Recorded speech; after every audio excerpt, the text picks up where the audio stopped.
Hey, welcome back in. A lot is going on in this off season. We're back here with another episode of The Scoop, and the off season is in full swing. There are moves happening all the time. Even today, overnight, tons of stuff happened. We're going to break it all down, and we're going to update the team's tier list, which you guys come for every week. Let's get into it. Here on The Scoop, thank you very much for being here. Sam Napoli from Century Baseball. It's what this podcast is produced by. So thank you very much for being here. You can use code Century17 on SeatGeek. Grab yourself $20 off your first purchase of $50 or more. Even if you want to go to a baseball game, there's football. Football's in full swing. I'm kind of in a bit of a football mood right now myself. Basketball, hockey, concerts. I mean, there's anything is on SeatGeek. Use code Century17 for your first purchase. Today we're switching it up a little bit. We're going to be using Fangraphs off-season tracker because the other ones aren't really updating very much. There's so much to go over. Trades are happening like it's no one's business. Post-winter meetings, too. Such a weird time. And, I mean, there's just people are signing left and right. One-year deals, short-term deals have been a big thing recently, in recent memory. So, a week ago was when we last talked. That was the 16th. There is one move that was noteworthy that happened on that day. That was Tomoyuki Sugano, older pitcher, 35-year-old Japanese pitcher. He agrees with the Orioles, and he's good. I think what this is more significant is that it kind of opens up the door to maybe we see Roki Sasaki look into Baltimore in some way. I know that there's been teams that have kind of been eliminated or eliminating themselves from the Roki Sasaki thing. But he was posted, so we'll see how that all goes. I think he still has to wait till after January 9th or something like that. But regardless, that's a good move in that way. He's going to eat innings. He's going to give them 120, 30, 40 innings for Baltimore, and that's good. Mid-rotation, back-end starter. I think they're still missing like a real deal piece. I would love it if they went out and got Flaherty again, but something like that in that regard. So that was all that happened that day. The next day was when we saw the Cody Bellinger trade happen. So Cody Petite goes to the Cubs in exchange for Bellinger. I was interested to see what the return was going to be. I think the Yankees very much won this trade because they also received cash for it. I would have been interested to see if the Yankees were going to trade back Stroman for Bellinger. I think 1-for-1 would have been a much more even trade in my estimation because it's two guys who are owed a lot of money.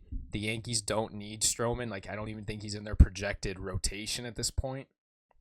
And that kind of made sense. It'd be Stroman going back to the Cubs again, but it kind of made sense in my mind. They get Petite. Petite's fine. He's going to be in their bullpen. I know it's a starting pitcher, but he'll be in their bullpen for sure. So that was really the only thing that happened that day. A couple minor things. Cal Wright, that's a blast from the past. I'm interested to see what he can do this year for the Royals. He ended up signing. He avoided arbitration, so he'll be on a 1-year deal. Nothing the next day that's really noteworthy. A bunch of minor league contracts. Then we see a ton of stuff happened. Where do we even start here? Soroka goes to the Nationals. He's kind of a high upside move. Came from the Braves. He was on the White Sox last year. He signs with the Nationals. Nationals made some moves, even yesterday. We'll go over that. Other than that, what's the next thing to talk about here? Max Kepler to the Phillies.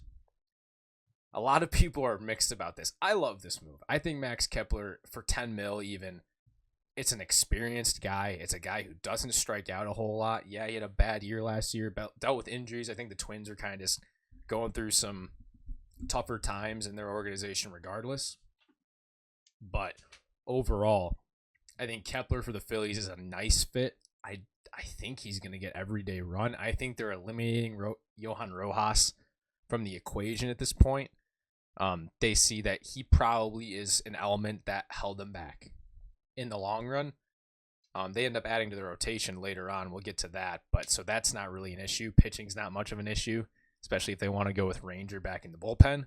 But Kepler, I think it's a great move. It's the kind of move they need. I don't think in the lineup wise, they need to go out really anywhere. They don't need to go out and get an absolute stud. Would it help? Sure. But I don't think that's the kind of move that they need. Kepler's a nice move, quiet kind of guy. He's 32, a 1-year deal, low risk. Yeah, you take that. It's similar to, not the same as the Whit Merrifield contract, because I think Kepler's got more recent success. Like 2023 was like a real year for Kepler in that regard. So that's what I think makes the move better in that, in that regard. Other than that, that day, just a couple of minor moves. Pache goes to the Cardinals. Yep. Pache goes to the Diamondbacks for that. The next day, Oakland's building something, dude. I don't know what's going on, but that low key might be a borderline playoff team as it gets closer and closer now, because they are making moves. I know Gio Urshela is not really that big of an impact move. 7 years of service time, by the way. That's incredible. I remember watching his first game in the majors live. That's crazy. Gio Urshela, he goes to Oakland. Where is he going to play? I don't know, because Jacob Wilson's going to be manning shortstop. Zach Gelof's going to be playing second. Are we playing Gio at third? I mean, we can. Something about that Oakland team, man. Something's going on with them. I might be in on the 2025 Athletic. Not even Oakland's. Fangraphs still has Oakland up. It's just the A's. I guess it's a pretty good time to mention this now, but a quick shout out to the Century Baseball main channel. Tuesday, Christmas Eve, tomorrow at 6 o'clock. There's a huge video coming out. Took a lot of time. It's all about MLB expansion. You're not going to want to miss it. It's a very interesting watch. I spent a lot of time on it. Not a super long video, 10 minutes, but super insightful. Tons of analytics, tons of mathematics. So make sure you guys don't miss out. Subscribe to the Century Baseball channel so you don't miss that one. Let's go on with the news for that day, though. Yeah, so we saw Fernando Cruz and Alex Jackson get traded for Jose Trevino. Trevino goes to the Reds to be their second catcher behind Tyler Stevenson. It's a nice depth move. I think it's a good fit for Trevino. His time with the Yankees was good. I mean, that's a platinum glove you get out of that guy. It was low risk. I think the Yankees, you can be proud of what you had in Jose Trevino. Late bloomer. You found something in him. Yeah. He's older, only 5 years of service time, though. Patrick Sandoval, he was non-tendered, and then he signs a 2-year deal coming off of an injury with the Red Sox. Red Sox are building their rotation. We'll get to that, too. Did we talk about the Garrett Crochet trade? We had to have. I think that was last week's episode, I would assume. It's not popping up, though. I think we talked about it last week, but building their rotation, and he's apparently part of it. That was a pretty decent money deal, too. So, I mean, they're not giving him nothing. That's for sure. Just going through all of that. Excuse me. The next day, that was really the only thing that happened that was major.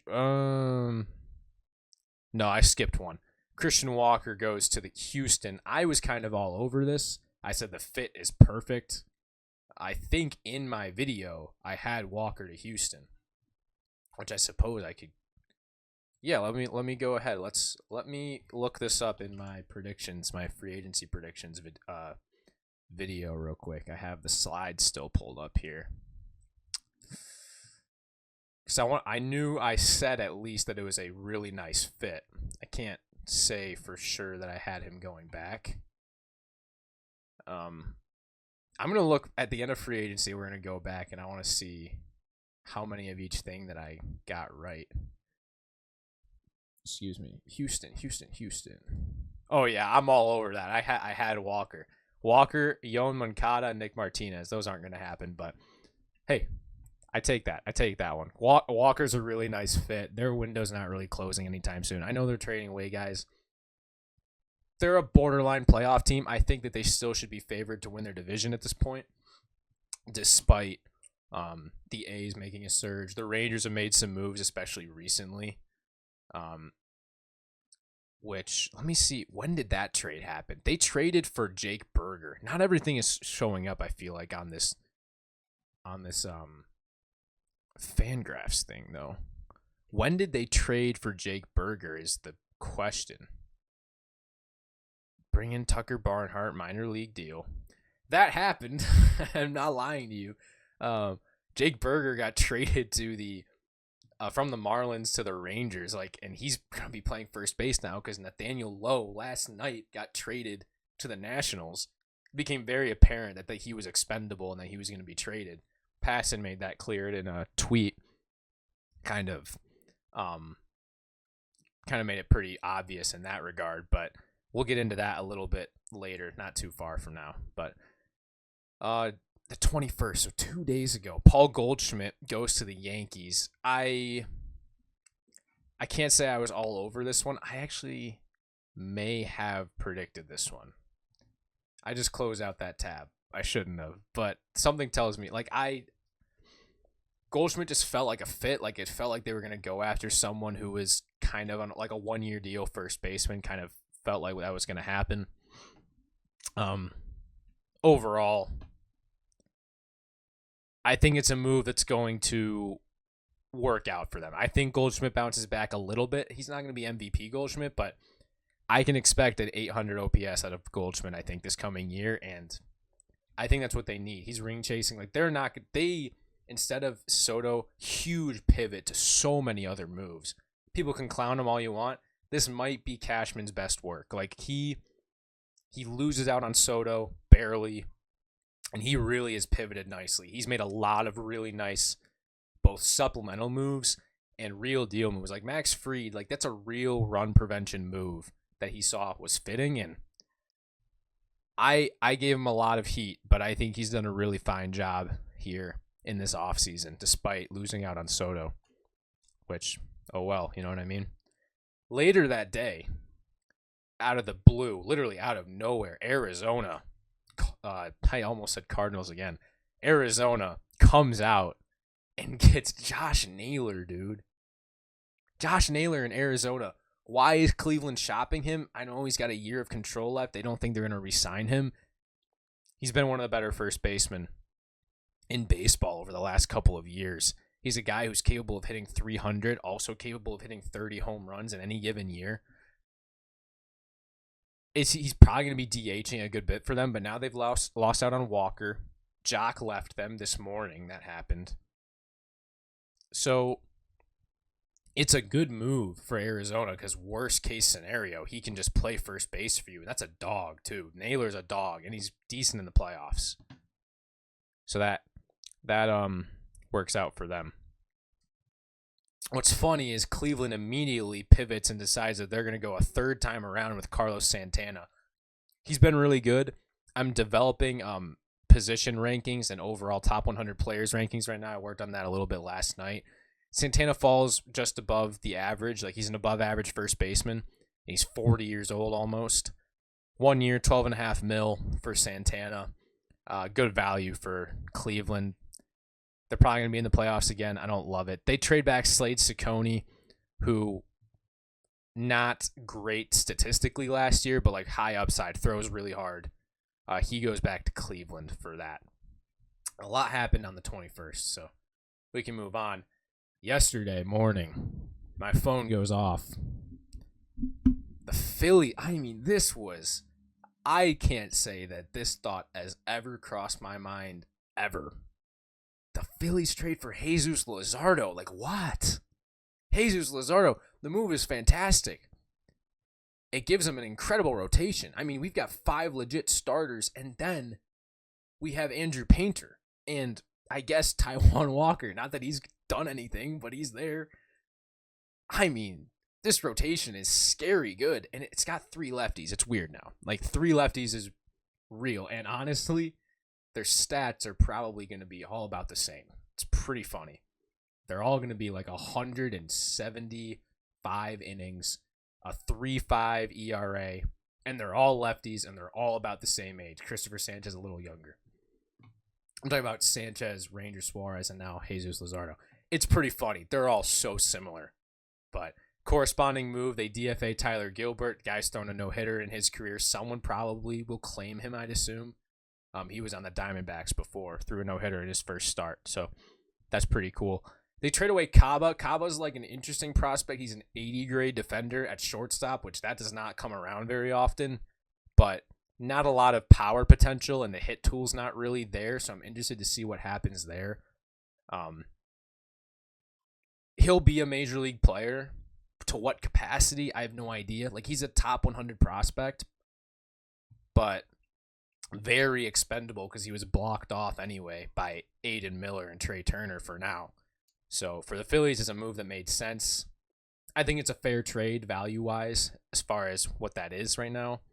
If Miami wanted to flip Kaba for something else, they probably could. Somebody who's going to play for them, package that up. Because I don't really know if he long-term makes sense for them either. Because Xavier Edwards is there playing shortstop now, and he's not a good defender at all, but still, he probably profiles better at second base anyway. But they also grab a Marion Boyd, the outfielder. So that was yesterday. Today is where a couple other things have happened. Let's start at the bottom. We talked about Jock Peterson. He goes to Texas. Can't say this was out of the blue, but Texas has been really busy in their, I'll call it the power hitting department recently. Because they trade for Jake Berger. They bring in Kyle Higashioka a couple weeks ago. And all of a sudden, Nathaniel Lowe becomes super expendable. He gets traded to Washington. Who do they get back, by the way? Robert Garcia, reliever. That's a name I know, so he's okay. Nationals, in that regard, they get a guy, it looks like he's got this year and next year left. He's a top 10 first baseman in baseball, really, to be honest. Plays good defense, has power potential. Like we said, they need to go out and get a first baseman in some capacity. Like that was probably the biggest hole on their team right now. That's a good move for the Nationals, dude. Like if they brought in one more starting pitcher, I honestly feel like they can contend for the last wild card spot. Not say they're gonna get it, but they're gonna be close to 80 wins this year. Like they've got talent on the roster. I think Washington's upside is looking a lot better this year than it has in years past with Nathaniel Lowe. But Texas decides, okay, let's go out and get Jock Peterson. Jock Peterson had such a good year. He's had 10 years of service time, by the way. He had such a good year last year. 900 OPS, mauled right-handed pitching. And you compare him up now with Jake Berger, who mauls left-handed pitching. I mean, that platoon is just so good. Jake Berger barrels the ball unlike anyone else, really. I don't love Jake Berger as a player. Like, I don't think I'd really want him on my team. I don't know. He's just kind of weird. But for Texas, it works. And Josh Young's coming back healthy to play third base.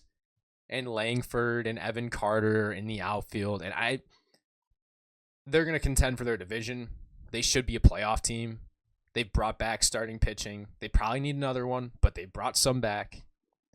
Texas been busy, deservingly so. I mean, it's a team that's a year removed from a World Series championship. You know what I mean? It's still in the cards. Eloy, he signs a minor league deal with the Rays. Not much there. McCutchen goes back to the Pirates. Of course he does. How about this one, though? I can't say I was expecting this one. Minaya back to the Mets, 3 for 75. I think I actually did predict this in my video. However, my mind was recently has been I just don't think he goes back to the Mets. I think the Mets want Corbin Burns. That might be the biggest name that still hasn't signed yet. We'll see where that goes. 3 for 75, I mean, that's good value. That's what Minaya is worth. He put together a real deal year last year. Even the year before, he was fine. He cut his hair. He's so much better now. Throws 97 almost right now. Lefty. And he's on the Mets. The Mets are in a real contention window right now, and keeping him around made a lot of sense. Is he the ace? I don't know if he should be. I think they need someone. They need a Corbin Burns. Will they get him? I don't know. I don't know if they're going to be able to.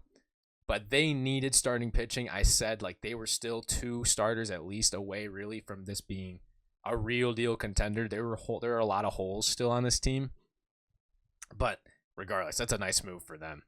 And really the last thing that's happened today, Walker Buehler, a 1-year deal, goes to Boston. That's a low risk, high reward. It's a lot of money. It was 21 mil, but kind of a lower risk, higher reward. Walker Buehler trying to get himself a better contract for next year. Let me go through and make sure that there's not anything else that's happened recently. Because there's just been stuff going on left and right today and yesterday, especially today. Stuff overnight happening all the time. McCutcheon stays. He tweeted that thing. That was funny, the Big Bird gif. Yeah, I don't think there's anything else for today. So we can go ahead. That's it for the news. There's a lot to go into. There's a lot of different little moves. I love that. Off-season's in full swing. I love the thought of this kind of stuff. But how does it shake up the team's tier list is what we're going to have to worry about right now. We can start at the bottom. These three teams are staying right put. Marlins got worse in the short term. I was trying to use a macroeconomics term because that's what I'm learning. Short run aggregate supply has shifted left for the Marlins in the short term. Dude, the A's, I want to put them in mid. Like, their moves are real. And I love so much of their talents. I'm moving them up. Nationals, too. Move them up. So, Pirates and Angels, I can keep here. I can feel good about keeping them there in this tier. A lot of mid teams. I can agree with that. I'm putting the Guardians in mid. I'm doing it.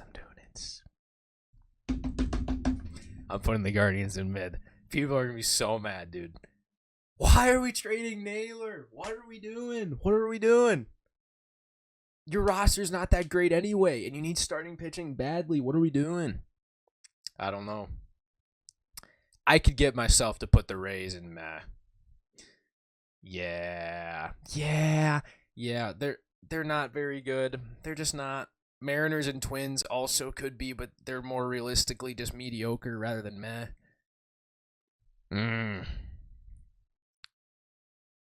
Cardinals, I could get myself to put the Cardinals in this tier. Probably the top of it.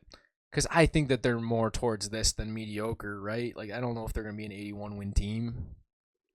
Probably not. Cubs need to move up. I don't know why we didn't move them up last time. They traded Kyle Tucker, so there's still a hole at third base for sure, and probably a starter. But that's a good team. For sure. Now, out of these, I think this tier is good. I know Arizona improved. I think it's a needle mover. I don't think you can put them up here with these teams, though. Houston. I'm starting to think we didn't really update this last week. Houston, I'm going to move down to the top of good because I think their roster is more good than great now. I think other than that, that's fine. Dodgers can still stay as the one elite team until like the season starts, to be honest. Just because, they're the champs and they got better. So we can go through this. In the bottom tier, there's 6 tiers. Bottom tier is the Marlins, Rockies, and White Sox. A tier above that, the Rays, Pirates, Angels, Cardinals. One tier above that, Guardians, Nationals, Athletics, Mariners, Twins, Blue Jays, Reds. That's the mid tier. Above that is the good tier where we got Houston, Detroit, Milwaukee, Arizona, Texas, Kansas City, San Francisco, Boston, and the Cubs. In the great tier, Braves, Orioles, Yankees, Phillies, Padres, Mets, and then the elite standing by themselves. It is the Los Angeles Dodgers. Thank you very much for being here today on The Scoop. It was great to go over some of the news. Had a lot of fun doing so. And off-season's in full swing. We'll see where the rosters shake out. In an upcoming podcast, I'm going to be recapping my expansion video. Another one, we're going to be looking into my top 100 players rankings and the rankings within each position in MLB. Make sure you guys are subscribed so you don't miss out on that kind of stuff. Go to the Century Baseball channel, anywhere on social media as well. Thank you very much for being here. God bless. Merry Christmas. It's almost Christmas Eve. So thank you very much for being here. Have a happy holidays. God bless. I'm going to be taking the next couple of days off for making content. So enjoy my Christmas. I hope you guys do too. Have a great day.